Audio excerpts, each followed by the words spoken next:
In the previous lesson, we saw how we can start to create some curvy design in products, objects, but also architecture. And we saw that we can work with the bevel and add some curvy corners, or we can smooth the objects, or we can make it more organic by applying other type of modifiers. So we work with other techniques and commands and modifiers in Blender, and we're going to continue in this video.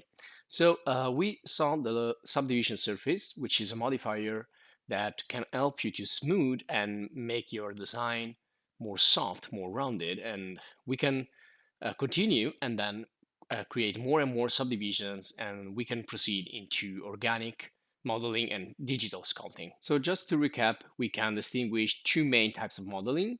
The hard modeling is more for architecture and interiors and more straight lines or straight edged objects. So more mechanic, more technology. Soft polymodeling instead is when you want to make something more curvy, but you're always going to start with hard modeling. So we're going to see all the process right here. So we're going to start with the cube and we're going to make it then smoother and smoother. We're going to add more and more details until we get into digital sculpting. So by adding more details, we can access then other tools and we can do more organic shapes and modeling until we arrive to the digital sculpting, which requires a high number of polygons, a high number of faces, but we always start with a simple box. So from there, we just continue to add more levels of complexity. Now, if you're interested, you can check the ZBrush video course that we have in the channel if you're interested in digital sculpting, character design, and organic modeling, etc., etc. Also, Matbox, it's good software to do this that you can find in the channel. And finally, we have a 3D character design course in Blender. So if you want to continue to use Blender, and again, you want to create more organic shapes, characters, etc., you can have a look at that. So let's get started. So I'm going to start here with the new scene, and you can see that I changed the color of the standard box. Now you can do that from the visualization options here. In the lining, you have different possibilities. And also you may want to activate cavity if you want to have a better like 3D visualization. So I usually use this material, but you can try others. This one here is similar to what we find in ZBrush.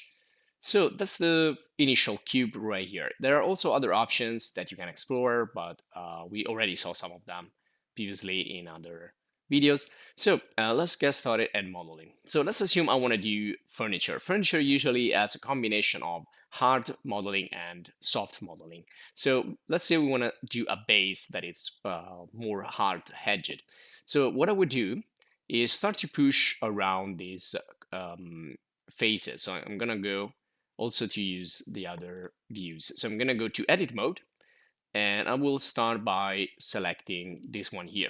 And also we can use symmetry because usually furniture is symmetrical, but also characters and other animals, things like that. So up here we can use the symmetry, and in edit mode I can go to the top view and start to make this a little bit smaller because we are doing like a chair, and this is 2 meters right now. So let's also activate the snap here and to the grid, so we can start to make this a little bit smaller. So I want to make well, these are 10 centimeters, 20, 40, and 60. Well, 60 is a big armchair, which could be fine.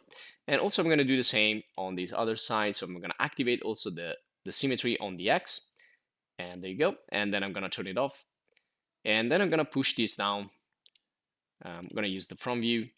So this is going to be high, like 30 centimeters high, and this is going to be, I'm going to deactivate, let me just, okay, so this is going to be where the seat, so 10 centimeters, but you can make it however you want. I'm just going to play around here.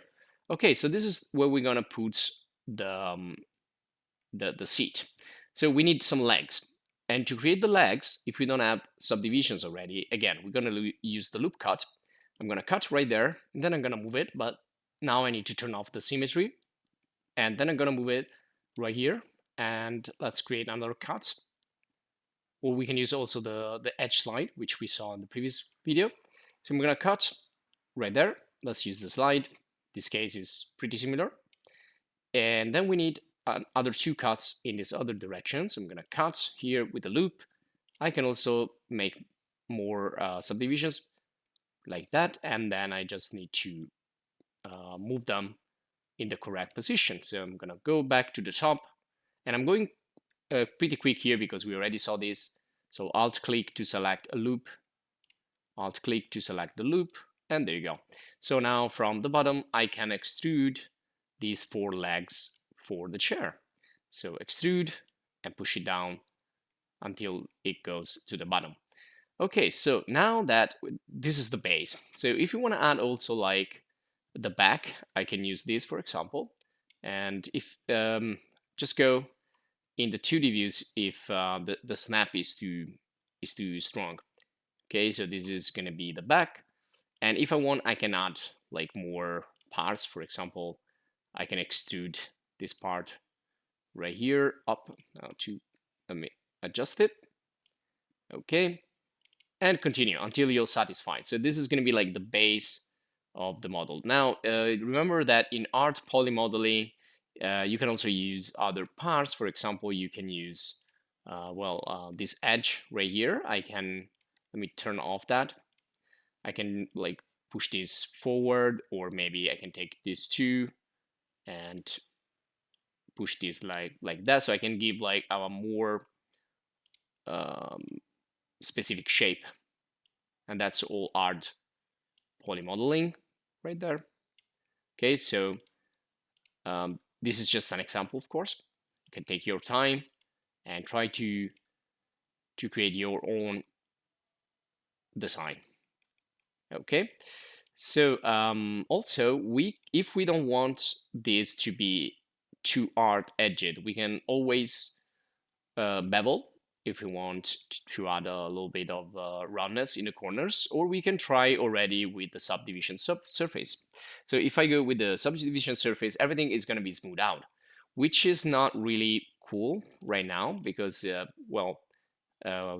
you see the legs are too rounded down there, etc., etc. So if you want to stop a little bit from being smoothed, what you can do is select all faces here and start to subdivide. The more you subdivide, the less this is going to be smooth and is going to be more straight. So you can see the relation between the art polymodeling and the soft polymodeling. I'm just going to go back one step and see what happens like this and add again subdivision surface. Okay, let's say that this is smooth enough for me in this case. So it's a mixture of art and soft polymodeling. I'm also gonna go here and do shade smooth because I want this to be nice and smooth. Okay, let's say that I want to create now the pillow for this. Well, you can start with a cube. You can also start with a plane, or you can separate, for example, these faces right here and use them. So also, if you want, if you have a lot of faces, you can use the increase selection or more or less like this. So if you press Control plus, it's going to continue to add to the selection. Control minus is going to take off. So if I want to use like this to create the pillow, I'm gonna separate this into a new object. So separate selection, and you can see it's already smoothed because the subdivision surface is already applied, and there's a hole in there. So, well, we don't want that. So I'm going to turn off this temporarily, and I'm going to go in edit mode. And if I hold use the edge selection and click on the border and hold the Alt key and click again, it's going to take the entire loop. But no, that's the wrong one. So let me get closer. That's the one we want. There you go. So that's the hole. And I can right click and close this with a new face. So new face from edge. Okay. And so I'm going to put the pillow right on top of that. Or, you can just create a new plane. There are many ways you can do this. Now we probably know how to do it.